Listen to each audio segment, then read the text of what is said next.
Most people think they know this story. They've heard it since childhood. The garden, the fruit, the serpent. But here's what almost no one stops to ask. What if everything you were taught about this moment was only the surface? What if the most dangerous animal in the Bible wasn't dangerous because of what it was, but because of what it knew? The fall of mankind wasn't caused by brute force. It wasn't a battle. It wasn't even a confrontation. It was a conversation. And that should terrify you more than any predator ever could. Because if something that subtle, that calculated, that persuasive could bring down the entire human race in a single moment, then this story isn't just history. It's a mirror. And you might not like what's looking back. There's an animal in the Bible that most people have misunderstood for centuries. Not because it's rare, not because it's hidden in some obscure verse, but because what it truly represents goes far deeper than anyone dares to admit. When the serpent appears in the biblical narrative, it doesn't just signal danger, it signals something already set in motion, something ancient, calculated, and irreversible. The silence before it strikes isn't peace. It's a warning that most people never hear in time. This wasn't just an animal. It was a force, a presence, and the moment it entered the story, nothing would ever be the same again. But to understand why, you have to go back to the very beginning. Here's what the ancient texts reveal, and what most people never stop to consider. By the time the serpent appeared, something had already shifted. Not in the garden, not in the earth, but in the unseen. A rebellion had already taken place in the heavens, long before human eyes ever caught a glimpse of that creature moving through the trees. The serpent's presence wasn't the beginning of the problem. It was the arrival of a consequence already in motion, and that's what makes it so unsettling. Because when evil finally shows itself, it rarely announces what it truly is. It arrives quietly, calmly, almost beautifully, and by the time anyone realizes what's happening, the damage has already begun. The first encounter between humans and the serpent is one of the most defining moments in all of biblical history. It's recorded in the book of Genesis, the very first book of the Bible, and it didn't happen in a place of darkness or chaos. It happened in a garden, the most perfect place ever created, a place where God himself had walked, where every tree, every river, every living creature existed in complete harmony. And right there in the middle of that perfection, the serpent found its moment. Not by force, not by fear, but by something far more dangerous than either. It chose its target carefully. It waited, and then it spoke. In the beginning, there was no shadow, no corruption, no fear.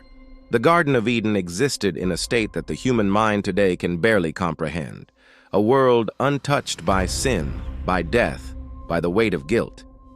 Adam and Eve moved through that place in complete innocence, in open communion with their Creator. The air itself carried something sacred. Every living thing reflected the glory of what had been spoken into existence. There was no need for walls, no need for warnings, because evil, as far as the garden was concerned, had no place there, or so it seemed. But perfection, as history would reveal, was never the same as invulnerability, and something was already watching from the shadows of those perfect trees.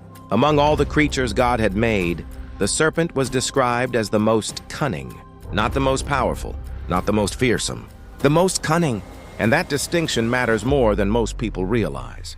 It didn't rely on strength. It didn't need claws or venom to destroy.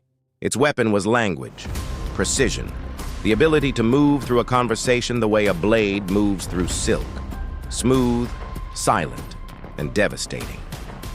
Ancient biblical scholars understood that the serpent's most dangerous quality wasn't what it could do physically. It was what it could make you believe. It could twist the truth just enough to make a lie feel like wisdom. And that kind of attack leaves no marks until it's far too late. And then it happened. The serpent approached Eve, not with threats, not with violence, but with a question. A single, carefully crafted question. Did God really say you must not eat from any tree in the garden? It wasn't an accusation. It was an invitation, an opening, the kind that feels harmless until you're already inside it. Eve responded. And the moment she did, the serpent had exactly what it needed. Her attention, her doubt, her willingness to engage. From there, every word was calculated. Every pause is intentional. The serpent didn't offer her something ugly. It offered her something that looked like enlightenment, like freedom. like the one thing she never knew she was missing. And that was the most dangerous lie ever told. The conversation had already done its work. The seed of doubt had been planted, and now it was growing, quietly, relentlessly, inside Eve's mind.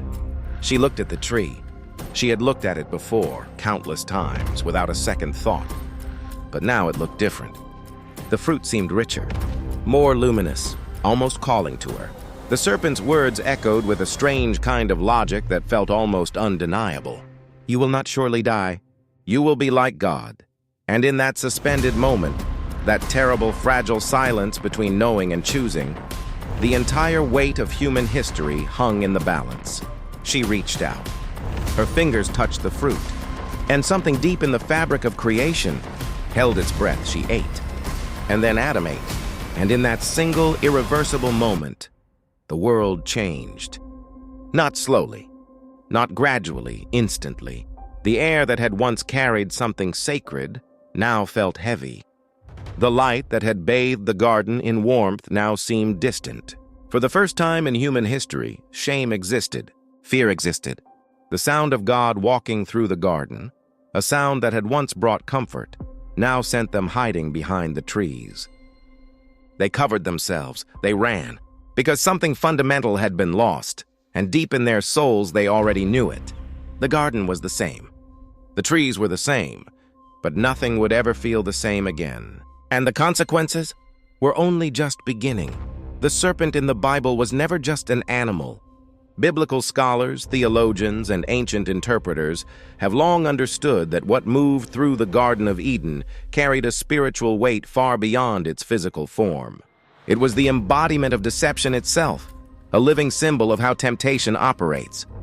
Not through obvious evil, but through subtle distortion, through half-truths wrapped in the language of wisdom. The serpent represents what happens when manipulation is allowed to speak unchallenged, when doubt is entertained instead of confronted. In the biblical narrative, its presence marks the entry point of condemnation into human experience, the moment when the relationship between creator and creation was fractured. But the deeper question isn't what the serpent did back then. It's whether that same voice is still speaking today. That voice never went silent. It simply learned new languages, new disguises. The same ancient strategy that worked in the garden, subtle, persuasive, dressed in the appearance of wisdom, still moves through the world today. It doesn't announce itself. It doesn't arrive with horns or darkness. It arrives in the form of a reasonable thought, a small compromise, a whisper that says, surely this won't hurt anyone. The biblical story of the serpent isn't just ancient history locked inside old pages. It's a portrait of how deception has always operated, and still does. The garden may be gone, but the pattern remains, and perhaps the most unsettling truth of all is how rarely anyone recognizes it until the fruit is already in their hand. So here's the question that lingers long after the story ends. If the most perfect human beings, in the most perfect place ever created, surrounded by the presence of God Himself, if even they could be deceived, what does that say about us? About the voices we listen to every day? The compromises we justify, the small surrenders we convince ourselves.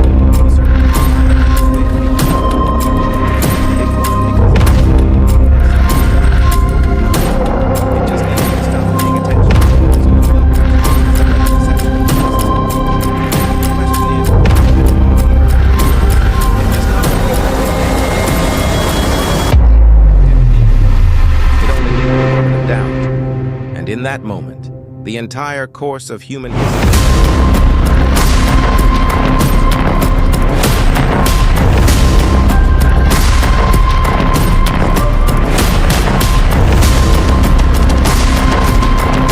remains.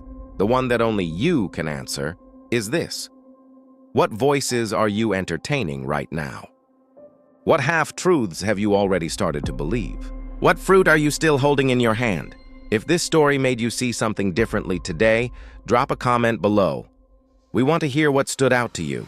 And if you want to keep going deeper into the stories, the symbols, and the hidden truths that the Bible carries, make sure you're subscribed to this channel and hit that notification bell. Because the next story we're uncovering is one most people have never heard told quite like this.